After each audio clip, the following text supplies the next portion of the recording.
perguntaram para ele assim: você é de onde? Né? Quem é você? Ele diz: eu sou o pastor David Robertson, sou da cidade tal, tal, assim, tal, tal. Disseram: não, quem é você? Ele diz: então, eu sou o pastor David Robertson, eu sou o pastor. Eles falam: não, quem é você? Aí ele entendeu que havia uma diferença entre eles, na mentalidade daqueles ministros, no caso. Ele falou: eu sou o pastor David Robertson, da cidade tal, minha igreja é uma pequena igreja, tal, tal, tal. Maravilha. Naquele culto, naquela tarde, né, ele estava passeando naquela cidade com o Alan, né, e ele passou em frente, estava numa praça, andando, fazendo exercício durante a tarde, conversando com o Alan. Eu não sei se era de tarde ou de manhã, eu não me lembro. E ele disse que ele deu um passo. Quando ele deu um passo, mudou todo o cenário espiritual. E ele estava diante de um parque de diversão, muitas crianças brincando no carrossel, né? Aquela chapéu mexicano, roda gigante e tal. E ele no meio daquelas crianças todas. Então uma voz diz assim: Robertson, não maltrate as minhas crianças. E ele olhando as crianças, tal, ele não viu mais Alan, não viu mais ninguém, estava dentro do parque de diversão, mudou todo o ambiente.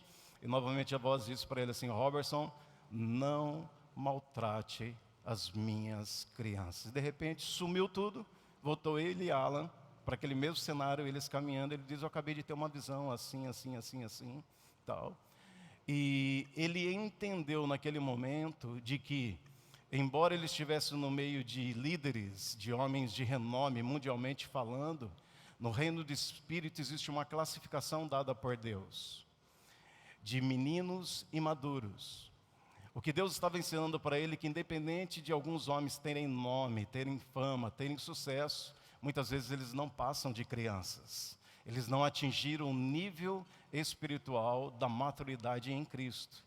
Naquela mesma tarde ou à noite, ele foi fazer a reunião, na verdade ele fazia no período da tarde. Coincidentemente, aqueles ministros estavam lá, né, com seus ternos amarelos, cor de abóbora, vermelho, tudo impecável. E quando ele começou a ministrar, Deus se moveu tão poderosamente naquele lugar, que todos aqueles apóstolos, ministros, estavam rolando no chão, chorando, descabelado de lá para cá, aquele negócio. Quando eles deram por si do que eles estavam fazendo, todo descabelado, todo desalinhado, todos eles se levantaram e se retiraram para os bastidores. O poder de Deus pegou aqueles meninos, né? Mas o que eu quero dizer para você, no caso, é que uma vida rendida aos pés de Deus, e talvez ninguém saiba o seu nome, talvez você entre aqui, talvez você nem seja muito conhecido neste lugar, né? Talvez você chegou aqui pela primeira vez, mas existe algo no reino do Espírito do qual Deus te conhece. Deus sabe o seu nome, sabe o seu endereço. E uma coisa muito importante para você é como você desenvolve Deus diariamente. O discernimento do Espírito é a sua segurança para andar com Deus. Isso está ligado diretamente ao relacionamento que você tem diário com a pessoa do Espírito Santo.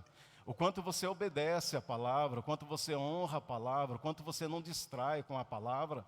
Isso te dá uma segurança de uma amizade com o Espírito Santo, que Ele não vai deixar você entrar em caminhos errados.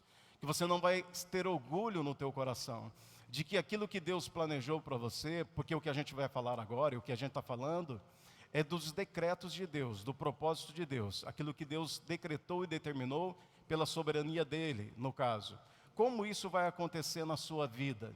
É capaz de que você interrompa o decreto de Deus para a sua vida? É isso que a gente está estudando nesses 3 dias. Eu vou fazer um resumo, você me permita fazer um resumo, dentro de uns 5 ou 7 minutos, de tudo que a gente estava falando, né? Tem gente que vai ficar boiando mesmo vindo os 3 dias, ficar boiando do mesmo jeito, né? E depois os mestres vão interpretar, o pastor Wagner falou aquilo, outro, é sempre assim, né? E vamos lá. Eu quero te dar um contexto do que nós estamos dizendo. A Bíblia, desde que Deus colocou o homem no mundo, nós temos dos nossos dias atuais até o dia do primeiro homem, Adão. Estou falando biblicamente falando, dentro da cronologia bíblica. Amém? dentro da cronologia bíblica, nós temos de Adão até agora 6.000 anos. Amém, queridos? De Adão a Abraão, 2.000 anos. De Abraão a Jesus, 2.000 anos. E de Jesus a nós, 2.000 anos. E em todo esse momento, Deus usou um elemento profético para falar. Deus sempre levantou, se você vê no livro de Gênesis, você tem algumas pessoas separadas que vão fazer a diferença do qual Deus estava falando. Então, Gênesis, Êxodo, Levítico, Número, você tem um grupo selecionado, levantado por Deus, que são profetas e boca de Deus. Isso é chamado elemento profético. Pedro, ele vai dizer em sua primeira carta, lá no versículo 15, depois no versículo 21, ele dizendo assim: nenhuma profecia é de particular interpretação. O que é isso? O homem não produz ele mesmo essa revelação divina. Ele diz, porém, é o Espírito de Cristo operando nos profetas que vão, na verdade, soprar, ou seja, é o Espírito inspirando eles para que eles falem em nome de Deus.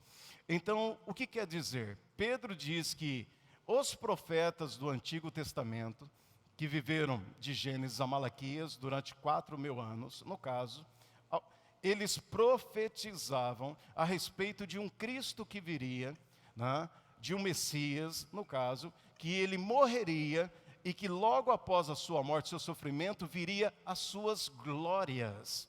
Essa palavra é muito importante você pegar de Pedro.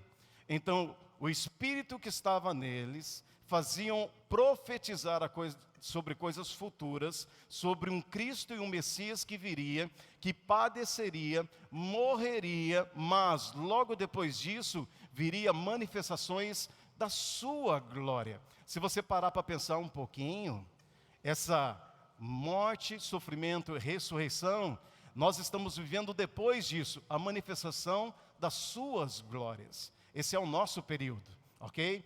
Vamos lá. Então ele diz, o próprio Espírito de Cristo que estava neles, dizia para eles, dava testemunho, de que aquilo que eles estavam profetizando não era para o tempo deles, mas era para o nosso tempo, aconteceria para o nosso tempo.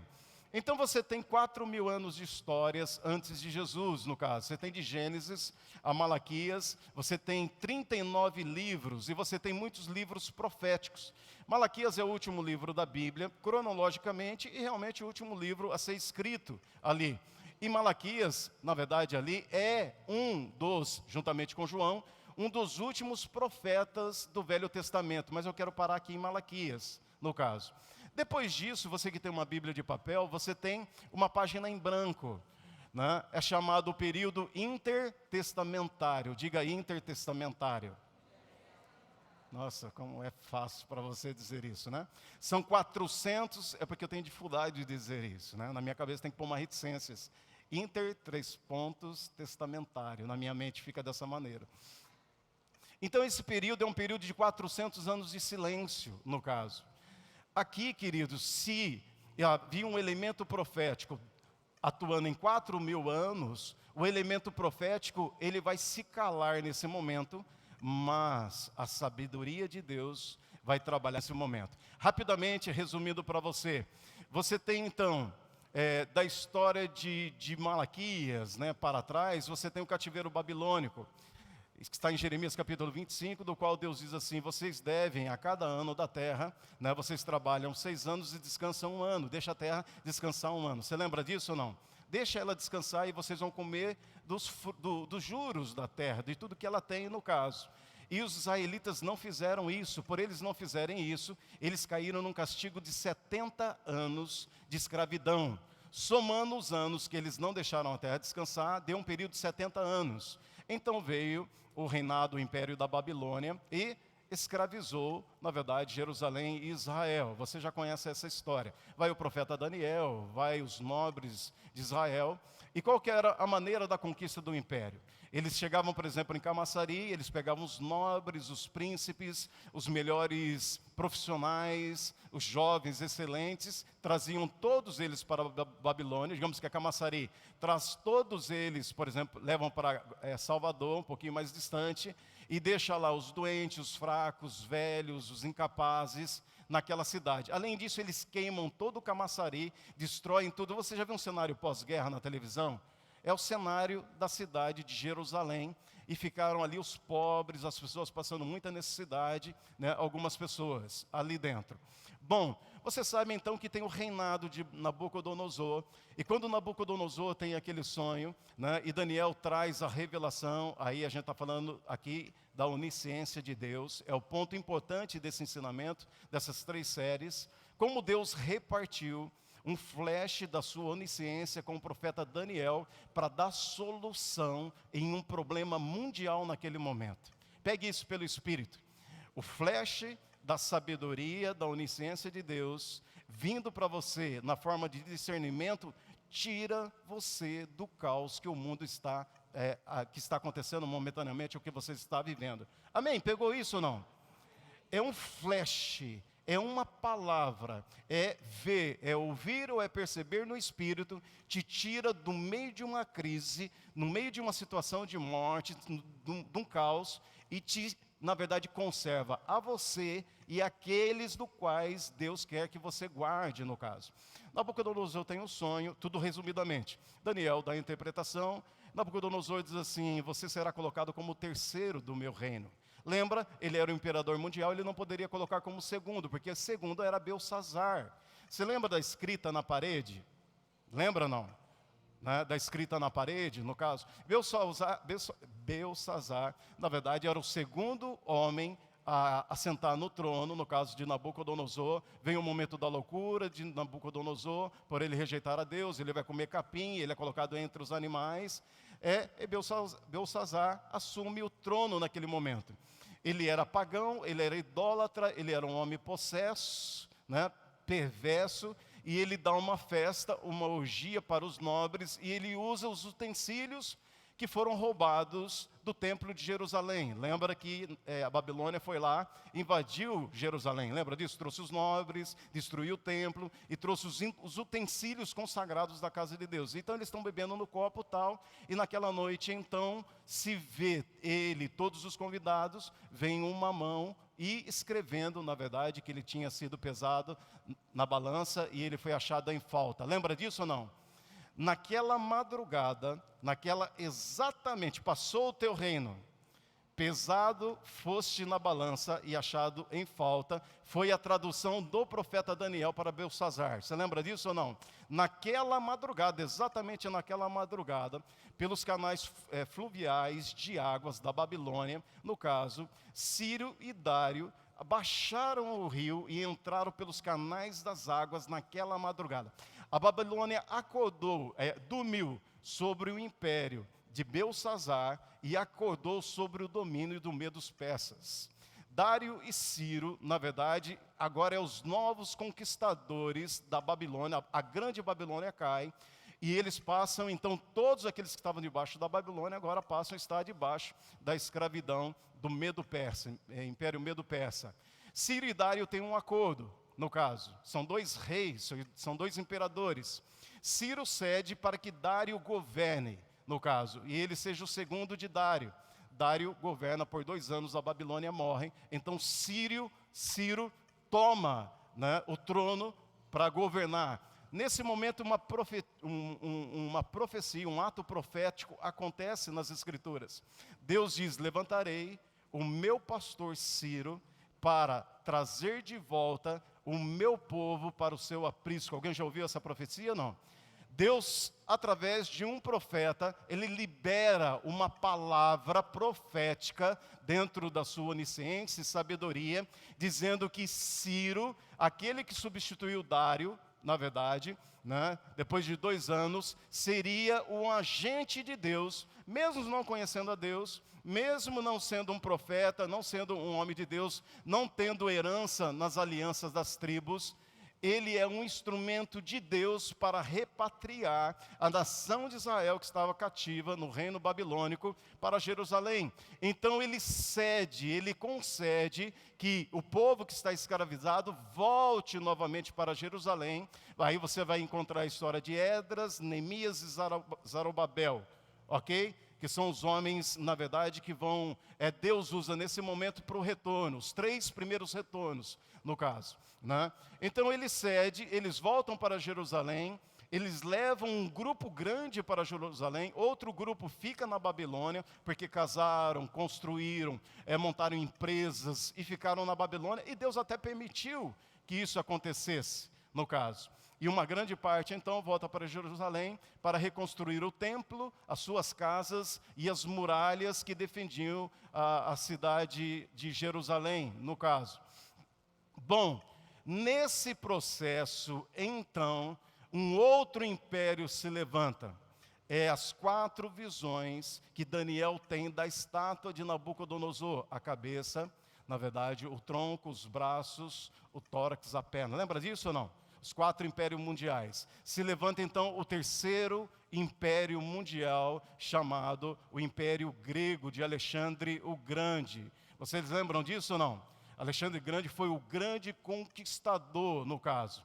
É ele que vai destronar o Império Medo-Persa de Ciro, e agora todos os escravos que estavam debaixo do reino de Ciro, do Império de Ciro, agora estão debaixo do Império Grego nesse momento. O Império Grego vai durar alguns anos, bons anos aí.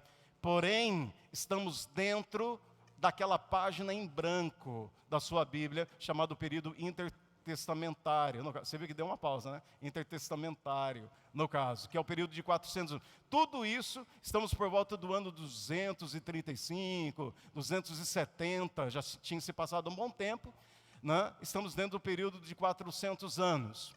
Alexandre Grande é o maior imperador, o maior conquistador, né, nesse momento. Alexandre Grande morre com 29 anos, muito novo. Então 4 generais assumem o seu governo, no caso. Um dos seus generais é Ptolomeu Epitáfio, e ele tem um secretário, e ele tem uma grande ideia. Diga, grande ideia. A gente pensa que é uma grande ideia, mas nada escapa da soberania e do controle de Deus. Diga amém. Embora você não veja o nome de Deus, e nem profetas, nem pregadores, nem ministérios nesse momento, Deus está funilando a história, preparando para trazer o seu filho.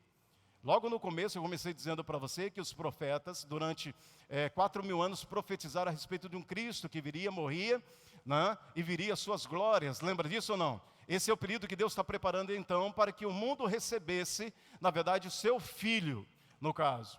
Então, Epitáfio, na verdade, com seu secretário, ele diz: eu quero construir uma grande biblioteca, que é a Biblioteca de Alexandria, e eles trazem materiais do mundo inteiro, de todos os assuntos.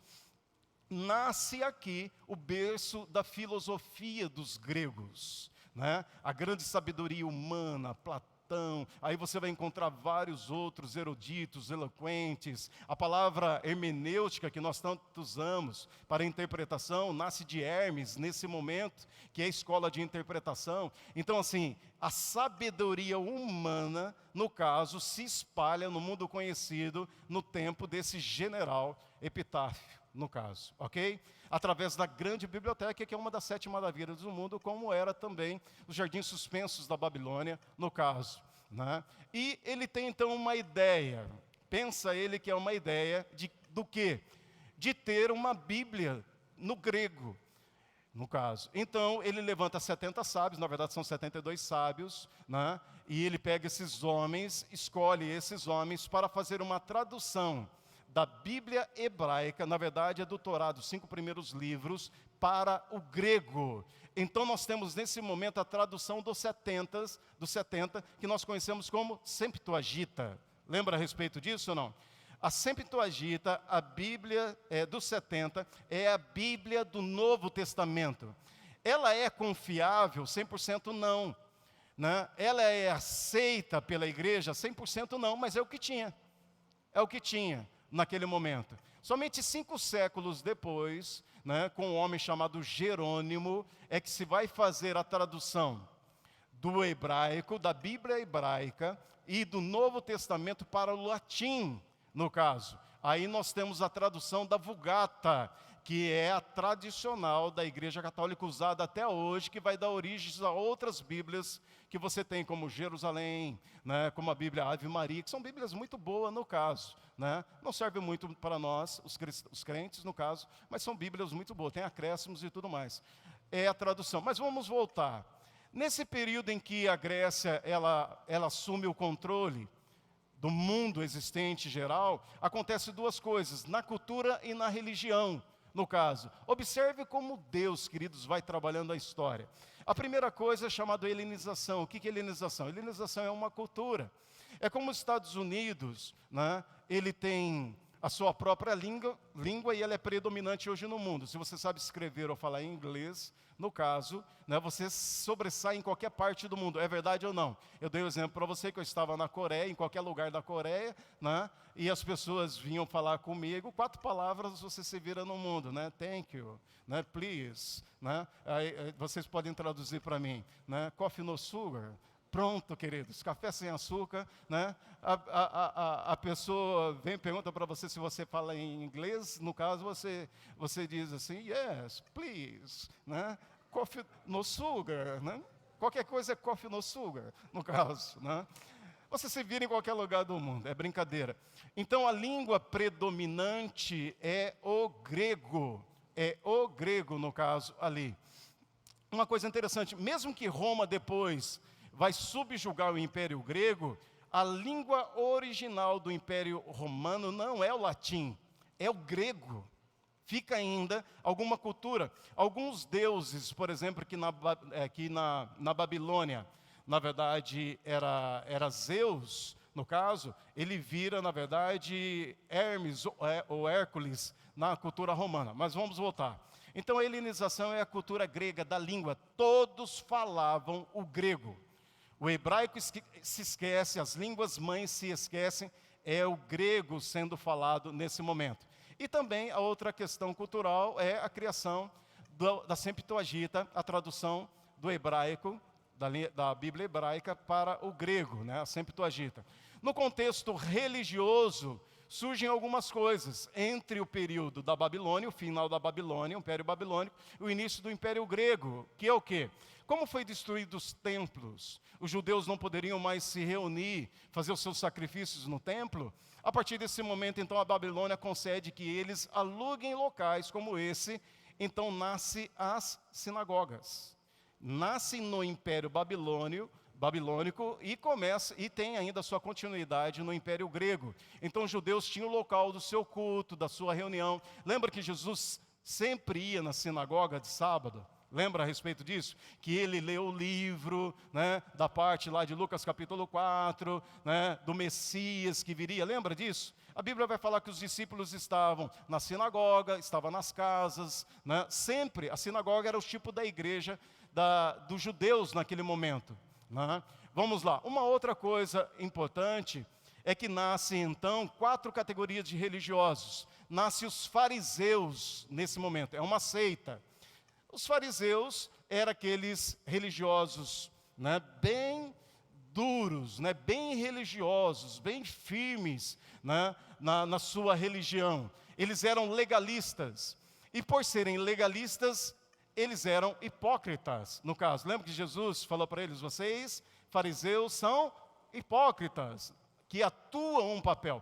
Todo legalista religioso, queridos, no nosso tempo, aquele que é religioso, legalista, que se veste de tal maneira, que afirma isso, ele é legalista, no caso, ele é hipócrita. Geralmente, no caso, ele não vive o que prega, até os dias de hoje. O legalismo é isso, ok? É alguém assumir um papel, atuar. Hipocrisia quer dizer, na verdade, ator. A palavra original é ator. Surgem os fariseus. Nasce uma outra classe de religiosos chamado saduceus. Lembra dos saduceus que não criam na ressurreição? Né? Que quando Paulo é preso pelos fariseus e pelos saduceus, ele diz, vocês vão condenar um homem, na verdade, sobre a questão da ressurreição, e vira uma briga entre saduceus e fariseus por causa disso, da ressurreição. Eles não criam na ressurreição. Eles eram mais light, mais políticos, eles eram mais tranquilos. E por isso eles caíram na graça dos romanos.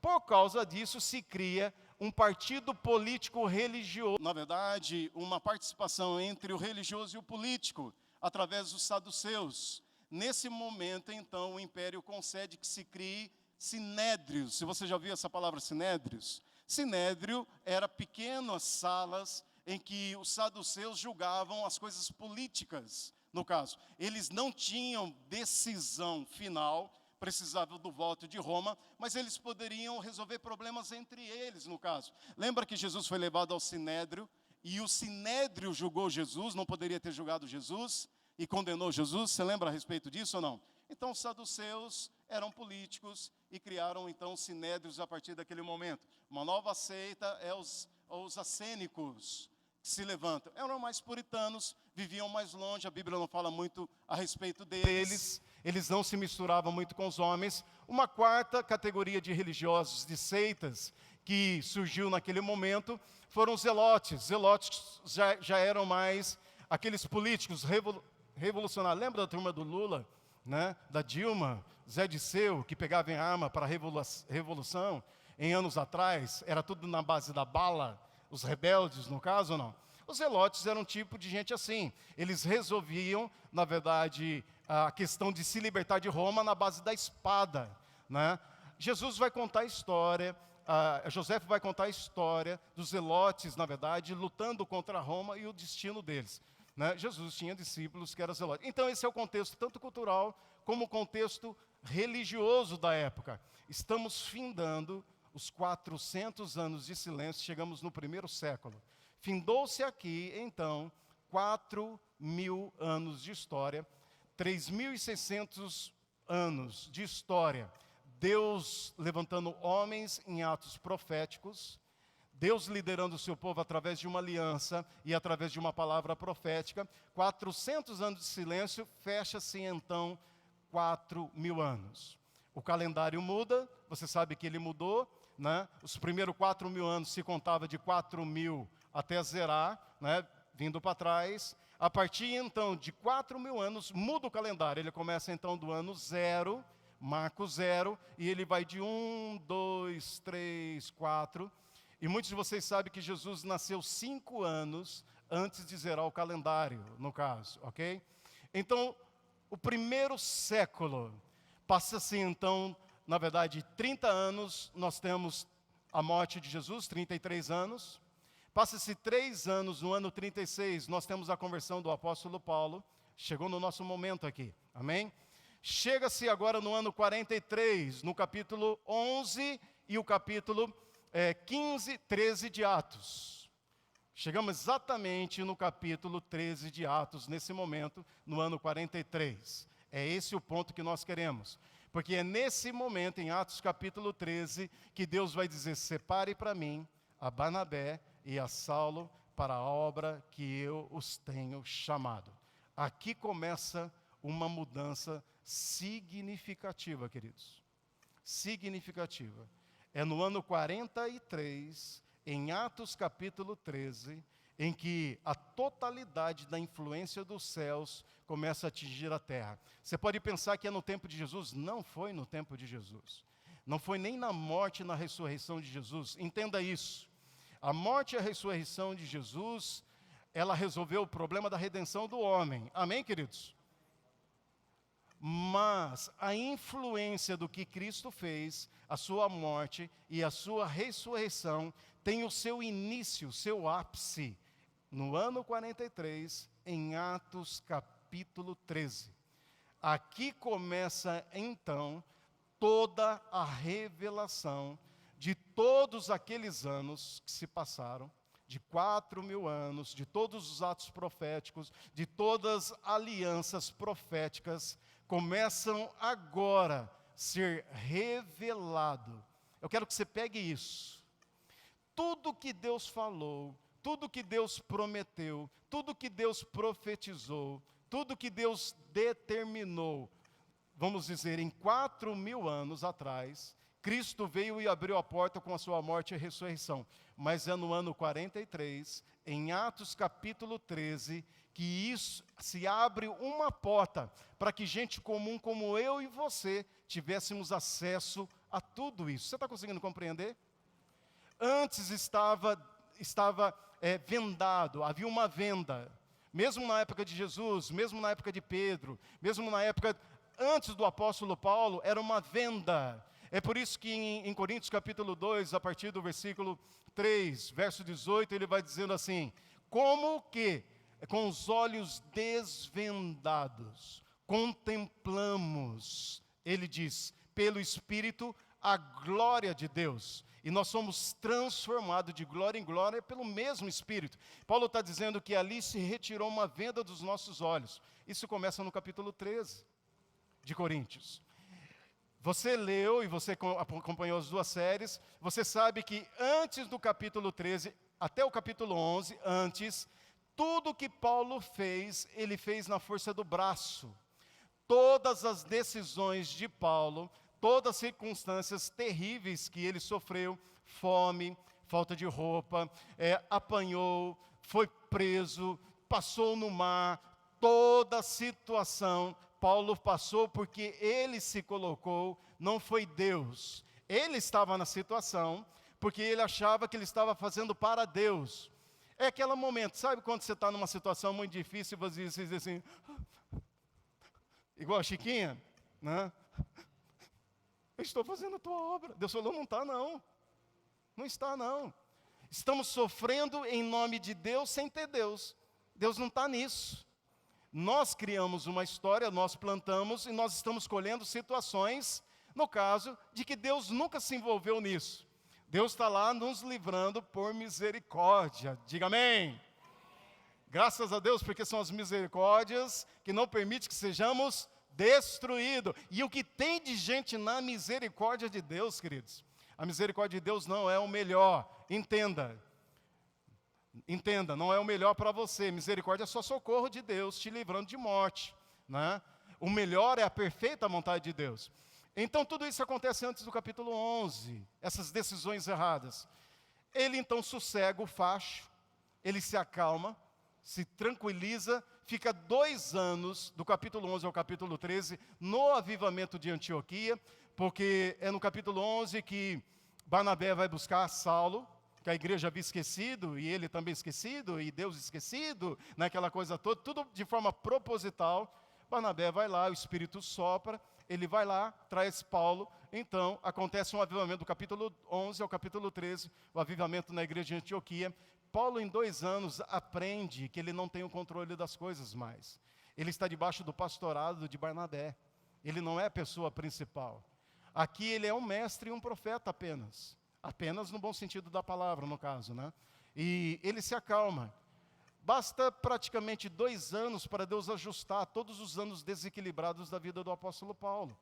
Amém, querido? Quando eu falo vida desequilibrada, é que ele fazia na força do braço, amém? No capítulo 13, então, agora sim começa um grande investimento de revelação, direção e discernimento de Deus na pessoa de Paulo. Então Paulo começa a fazer conhecido para a igreja dos mistérios não revelados. Vá comigo para Colossenses capítulo 1, por favor. Você está aqui ainda? Deus é bom. Bem para você, querido? É muito para sua cabeça ou não? Daqui a alguns anos você vai digerindo isso, amém? Isso não é da noite para o dia, não, no caso, né? Vai colocando em ordem tudo isso. Glória a Deus.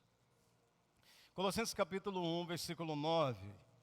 Nós estamos falando, essa é a terceira oração do apóstolo Paulo. A primeira está em Efésios capítulo 1, Efésios capítulo 3, Colossenses capítulo 9. Perdão, queridos. Ela é a quarta oração. A terceira oração está em Filipenses capítulo 1, versículo 9. Quarta oração, Colossenses capítulo 1, versículo 9. Amém? Numa outra série de ensino, nós vamos atacar ou bater, se concentrar sobre as 4 orações dentro do contexto dos livros mesmo, né? Que vai desencadear tudo isso de novo, toda a história de novo. Amém? Colossenses 1,9 diz assim: por essa razão também nós, desde o dia em que ouvimos, não cessamos de orar por vocês e de pedir que vocês transbordem, plerou, né? Preencher até o topo, completar a medida do pleno conhecimento da vontade de Deus. Esse pleno conhecimento é epignose, é o conhecimento preciso e correto. São palavras-chave que Paulo vai usar nas 4 orações sobre a pessoa do Espírito Santo. da sua vontade, e de toda sabedoria e entendimento. Essa palavra é sunesis, que é, na verdade, correr junto, fluir ao mesmo tempo com o Espírito Santo, amém? Todo entendimento espiritual, versículo 10. Isso vai fazer com que você vai viver de modo digno do Senhor. Você conseguiu compreender, depois de tantas semanas nós falando com vocês? A oração de Paulo é uma chave do natural para o espiritual, que traz você para um ambiente espiritual, tira você do natural. E ele vai falar então desse plerou, desse epignose e desse sunesis. São palavras que você deve ter muito bem. O plerou é transbordar, né? O epignosis é o conhecimento completo, correto e preciso de Deus. E ele vai dizendo a respeito do entendimento, e sunesis, que é fluir junto, correr junto com o Espírito Santo. Ele diz, se você transbordar até o topo da medida, né, do conhecimento completo e preciso e correto de Deus, e você correr junto com o Espírito Santo, ele vai dizer no versículo 10, isso fará com que você viva a vida diária, a vida que você tem nessa terra, de uma maneira digna de agradar ao Senhor. Compreendeu? Que é uma consequência, são portas que vão se abrindo. Como que eu vou viver? Como que eu vou conhecer a vontade perfeita de Deus? Como que eu vou correr junto com Ele, por meio das direções, das revelações, do conhecimento completo e preciso dEle? Como que eu vou conseguir viver uma vida? Ele está dizendo, são essas as chaves. Você vai viver de um modo digno, para o inteiro agrado do Senhor, e você vai dar frutos de Deus, não é frutos igual Paulo dava, igual Jacó dava, igual alguns homens davam. São frutos precisos de Deus. Versículo 11. Sendo fortalecido, aqui queridos, preste atenção. Todo o texto de Paulo, ele é, na verdade, soprado ou inspirado pelo Espírito Santo. Você sabe que a inspiração, nós não temos mais inspiração. Amém? Nós temos a revelação.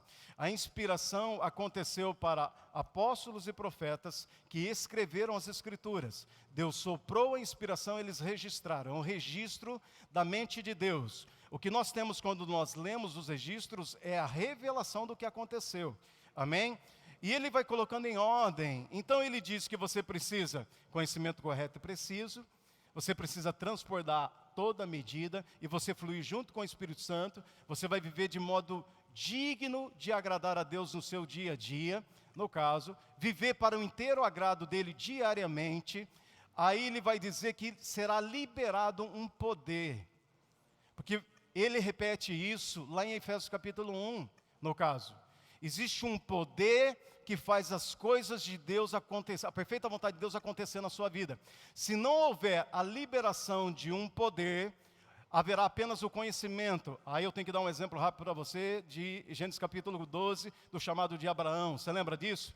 Deus, ele dá para Abraão um chamado, Deus dá uma herança, que é Isaac, que viria Jesus, mas era Deus que deveria liberar um poder para que o milagre acontecesse, porque tanto ele como ela eram estéreis no caso. Estéreis ou estéril? Né?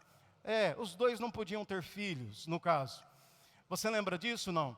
Então Deus dá a herança, Deus dá o chamado, a herança, mas é Deus quem entra com o poder para que tudo isso aconteça. É tudo Deus. Você só contribui. Nesse caso, no versículo 11, exatamente. Como que você vai viver de modo digno, agradando a Deus? Um poder é liberado, mediante a glória de Deus, para que você seja perseverante. É isso que o texto vai dizendo. Então você vai conseguir agradar a Deus, você vai conseguir dar fruto para Deus, porque um poder está sendo liberado. Quando você tem o quê? O conhecimento completo e preciso da vontade, quando você transborda, e quando você coopera, sunesis, você coopera juntamente quando o Espírito Santo vai falando com você. Então se abre uma porta de um poder que te habilita a você nunca desistir. Você já viu que tem gente que é assim? É linear. Ela não tem esses picos. Ela não tem reticências ou hiato, como diz o Wilma no caso. Ela é sempre, ela vai. Eu conheço muita gente, vocês conhecem muita gente assim ou não? Está tudo bem. Está no caos, está tudo bem. Está na alegria, está tudo bem. É uma firmeza, no caso. Na verdade, é um poder que equilibra aquela pessoa por causa desse conjunto de intimidade que ela desenvolve com Deus. Vamos lá. Olha como que é profundo esses 4 textos. sendo fortalecidos com todo o poder, segundo a força. Então ele vem de um outro lugar, da força da glória de Deus, e diz que então você conseguirá ser tanto perseverante como paciente e com alegria, não é tristeza não, com alegria, né? Frutificando em toda a boa. Cadê aqui? Dando graças ao Pai que nos fez o dono para... Cadê aqui? Dando graças ao Pai que nos fez idôneo a parte que nos cabe da herança. Como que fecha o versículo? O versículo ele fecha dizendo assim: Deus te dá um poder, você será perseverante com alegria, porque você tem uma parte sua da herança. Você vai colocar, é Deus que levará você a colocar a sua mão na sua herança. Cada um de nós temos uma herança aqui, amém, queridos? Dada por Deus, no caso. É Ele quem faz todas as coisas e você então vai cooperar com Ele. Amém? Glória a Deus. Bom, rapidamente, para que a gente... Você vai para... Como o tempo passa, queridos. Jesus Cristo. Efésios capítulo 1. Aleluia. Porque se nós estamos falando... Me empresta, vou pegar outros textos aqui só para... Aleluia. Efésios capítulo 1, rapidamente, vamos acelerar.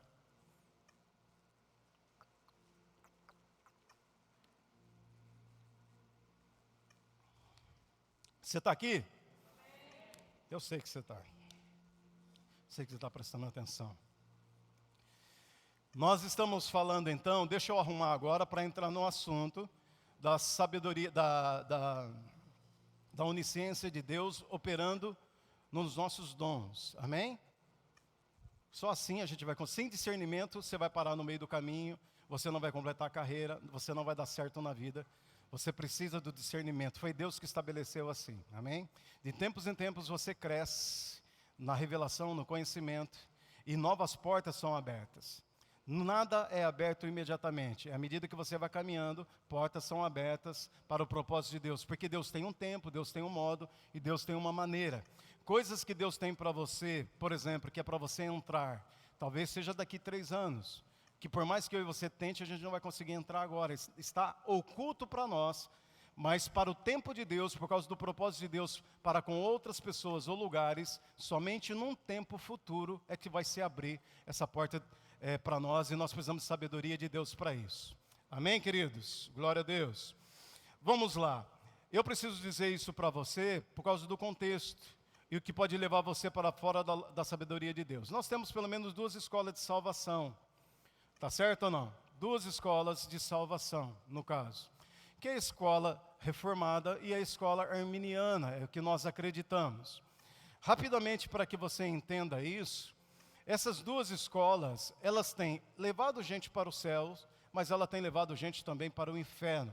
Grandes igrejas, povos para o inferno. E essa briga não é de agora, ela vem de muito tempo, ok? Quando você vai estudar teologia, existem 10 matérias em teologia. Me lembra aí, né, as matérias. Nós temos cristologia, nós temos a pneumatologia, estudo do Espírito Santo, cristologia, estudo de Cristo, estudo do pecado, nós temos antropologia, né, estudo do homem, nós temos angiologia, que é o estudo tanto de anjos, Deus e demônios. Tem pessoas que separam, aí você tem 11 matérias, no caso. E dentro de todas essas matérias, quando você vai estudar teologia, das 10 matérias, você tem uma muito importante que é a soteriologia, que é o estudo da salvação. É o mais importante. Se você, a igreja, não souber ensinar sobre salvação, a igreja vai parar onde, no caso? Né? Então existe uma escola que ensina, uma vez salvo, salvo para sempre. Lembra disso ou não? É a escola que existiu aí há pelo menos 700, 800 anos atrás, do nosso tempo. Né? Ela é firmada por João Calvino, no caso. Né? E nós temos do outro lado uma escola sobre salvação, dizendo não. Né? O homem é salvo, mas ele deve manter a salvação. Essa é a escola de Jacó Armínio, no caso. 2 escolas diferentes, ok, queridos? Porém, surge uma terceira escola, que é ignorada pela maioria da igreja, que é a escola, é técnico, mas eu tenho que dizer isso para você, que é a escola, na verdade, de um padre jesuíta chamado Luiz Molina, chamado molinismo, Qual é a diferença da primeira escola, da segunda escola para essa terceira escola, no caso?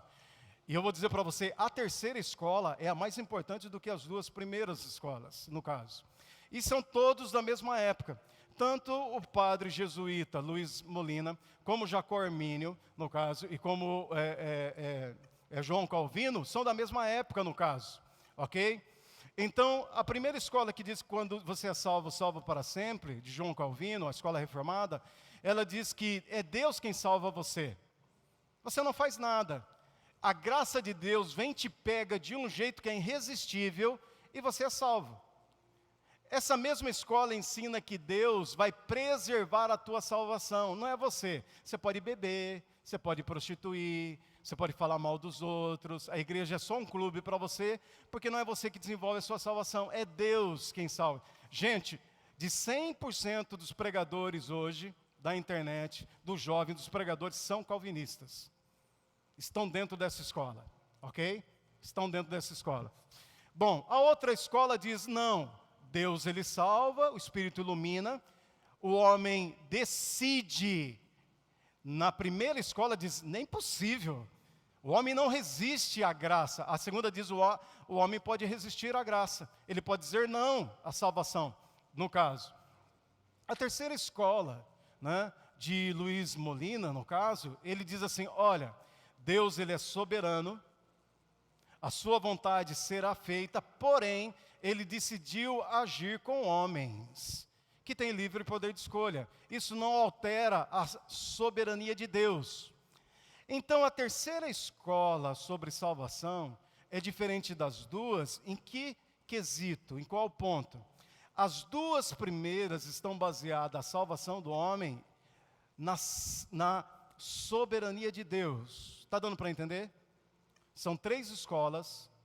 As duas primeiras vão determinar a salvação do homem ou não pela soberania de Deus. A terceira escola, não.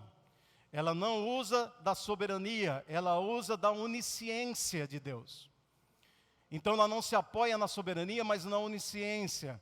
E dentro desse ensino existem 3 ensinos, que é o ensino da onisciência. O ensino natural da onisciência de Deus, o ensino médio do conhecimento de Deus e o ensino livre do conhecimento de Deus. O primeiro ensino quer dizer o quê? Rapidamente. Dentro da onisciência de Deus, Deus sabia ou saberia, quando Ele criou o universo, quando Ele povoou o mundo com homens, com suas criações, Deus saberia tudo o que aconteceria ao mesmo tempo, no momento exato, se tivesse homem na Terra ou não. Se Ele tivesse criado vários planetas, ao mesmo tempo cheio de gente, cheio de população ou não, Deus saberia tudo o que aconteceria, criado ou não. Já sabia, amém? Esse é o primeiro ponto da escola que se baseia na onisciência de Deus. São 3 pontos. O segundo ponto é, Deus saberia se. Vamos lá. Deus cria a terra, nesse segundo ponto. Deus cria a terra, cria Ele soberano, ok? Ele soberano, Ele cria o homem com poder de decisão. Antes de criar, Deus saberia que cada reação de cada pessoa na terra, por ter livre decisão, pode casar com João, com Maria, pode ser pedreiro, pode ser engenheiro, pode mudar de lugar. Deus saberia, antes de existir, das portas que se abririam, a consequência de cada decisão do humano. Deu para entender ou não?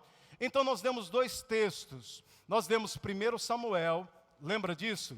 Foi 1 Samuel capítulo 10, foi 1 Samuel 23, e depois nós demos Jeremias, foi o capítulo...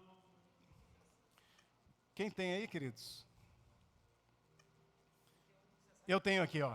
Então, 1 Samuel 23, 10, nós temos o exemplo ali de Davi, quando ele estava em Keila, ele salvou a cidade de Keila, lembra disso ou não? Ele diz, bom, Saul vem com um exército contra mim, o pessoal de Keila vai me livrar dessa situação. Aí, rapaz, vou orar. Quando ele foi orar, ele perguntou, essas pessoas, elas vão me entregar para Saul? Deus diz, eles vão te entregar para Saul, no caso. O outro texto que nós usamos era Jeremias, capítulo 38, versos 17 e 18, que diz o quê? Ezedequias foi consultar Jeremias. Diz, posso perguntar uma coisa para você, Jeremias? Ele diz, pode perguntar. Ele diz, você não vai me matar? Jeremias falou, por causa da resposta, falou, não. Então você já vê que não era flor que cheirava Ezedequias, no caso. Ele diz assim, os meus inimigos vêm aí. Se eu lutar, o que vai acontecer? Jeremias diz para ele, olha, se você lutar, a cidade será queimada, vai morrer você e toda a sua casa. Ele diz, e se eu não lutar? Jeremias diz para ele o seguinte, vai ser salvo você, toda a sua casa, você não morrerá e a cidade não será queimada. Ele escolhe a segunda opção, ele morre, no caso, né? A cidade é queimada, Jerusalém.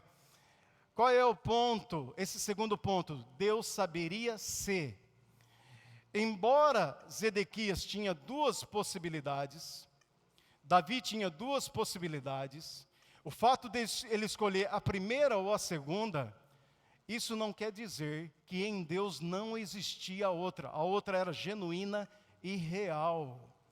A situação já existia em Deus. Vou dar um exemplo aqui, no caso. Está eu e Dan, tá certo? Eu e Danilo, me permita, viu, Danilo? E nós vamos tomar uma decisão, no caso, tá? Uma decisão muito séria, né? E a decisão é, nós vamos, por exemplo, eu vou para a Feira de Santana, você vai para Salvador, só que nós vamos a 180 no nosso carro, no caso. Qual é a possibilidade, na contramão ainda, qual que é a possibilidade, querido, de um desastre fatal, sim ou não? No caso. O que eu quero dizer é que, se nós tomarmos essa decisão ou não tomarmos, em Deus, ela é exatamente real, ela existe. Ela é um mundo existente de várias consequências. Tá certo ou não? Então, a terceira escola de salvação, eu falei do primeiro e do segundo ponto, ok? O terceiro ponto eu explico depois, porque eu já expliquei, porque eu quero finalizar aqui, eu tenho 5 minutos para finalizar o que eu quero com você sobre a sabedoria de Deus, no caso. Bom, essas 3 escolas, duas baseadas na soberania de Deus, e outro baseado na onisciência de Deus. Agora vamos entender a onisciência de Deus e sua soberania. Porque a Bíblia diz que o homem pode fazer planos, mas o que vai prevalecer é o quê? O propósito de Deus. Amém, queridos? O propósito de Deus. O que quer dizer? Que aquilo que Deus determinou e escreveu na eternidade vai acontecer, sim ou não? Essa pergunta está dentro da onisciência de Deus, que nós estamos aprendendo, e do discernimento de como nós nos relacionamos com Deus. Deus decretou e determinou, vai acontecer ou não? Eu sei que você está com medo de responder, no caso, vá para Efésios capítulo 1, que é o final do nosso ensino hoje, amém? Efésios capítulo 1, aleluia.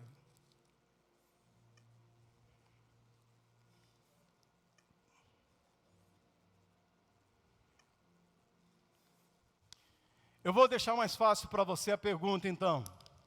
A vontade perfeita de Deus, o propósito de Deus pode ser resistido, sim ou não? Algumas pessoas disseram sim. Você pode abrir rapidamente o texto de Lucas capítulo 7, 30. Wilma aí mesmo, né? Por favor, Atos capítulo 7. Eu acho que é o versículo, Wilma. Só um minuto. Nós estamos caminhando para o final, poucos minutos, viu, queridos? Para a vossa alegria. Vamos lá. O versículo é o 51, viu, Wilma? Ok?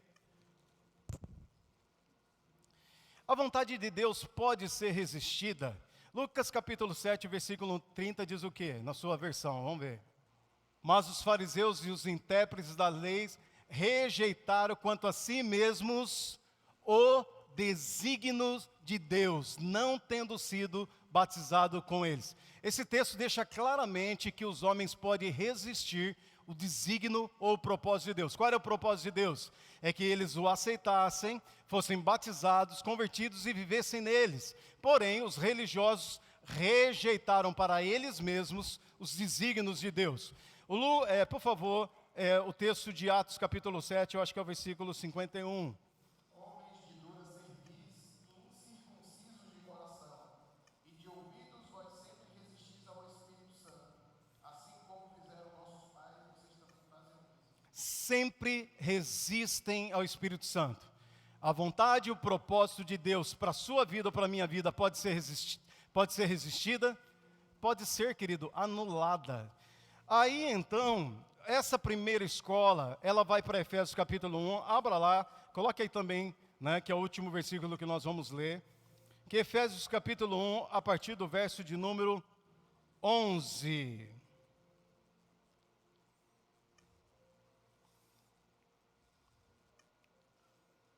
Deus faz todas as coisas segundo o seu propósito.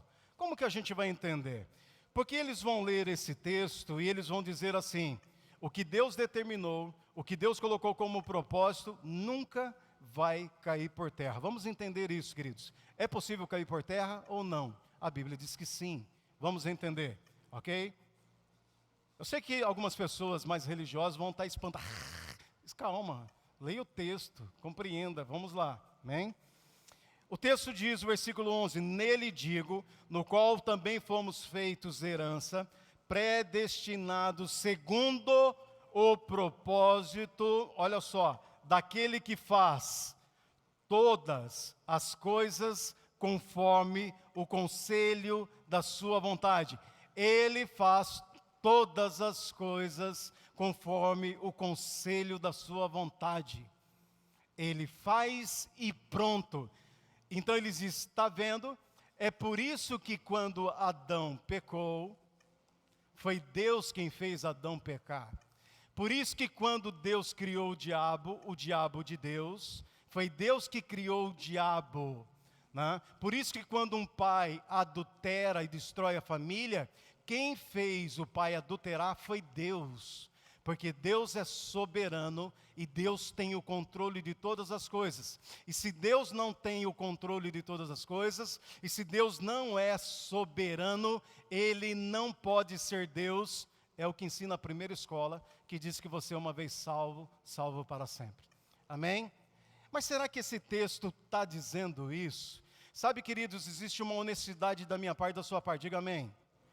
Nós devemos não só manejar bem a palavra da verdade, pronto e preparado para toda boa obra, mas sem o discernimento do Espírito Santo é impossível entender isso. Amém? Aqui, quando diz assim, Deus faz, no caso, tudo segundo o seu propósito, todas as coisas, e nada vai mudar, ou será que essa passagem aqui de Efésios 1:11, que eu estou pegando o versículo aqui, que ensina que Deus faz, preste muita atenção, será que essa passagem de Efésios 1:11 aqui, eu estou numa outra tradução aqui, que ensina que Deus faz todas as coisas segundo o seu propósito, ou será que ela está ensinando, olha só, todas as coisas que Deus faz, Ele o faz segundo o seu propósito? Porque é diferente. Será que está dizendo que tudo que Deus faz, será que está ensinando isso? Tudo que Deus faz tudo segundo o seu propósito? Ou será que está dizendo todas as coisas que Ele faz segundo o seu propósito? Se eu for honesto com o texto, do qual eles dizem que significa outra coisa, e se eu trouxer a sabedoria do Espírito Santo para entender o contexto geral das Escrituras, do Novo Testamento, e principalmente de Paulo, lembra que eu falo de Atos capítulo 13, que vai mudar todo o entendimento da igreja, porque agora o discernimento não é só de Paulo, mas é de todos nós. A sentença gramatical aqui, deixa eu dar um exemplo simples para você. A frase, João faz todas as coisas devagar. Pense comigo. Essa frase não diz que João faz todas as coisas. Ele não faz tudo, todas as coisas. A frase diz que tudo que João faz, ele faz devagar. É difícil entender isso, queridos? Não é que ele faz todas as coisas, é impossível ele fazer todas as coisas, mas o que ele faz devagar.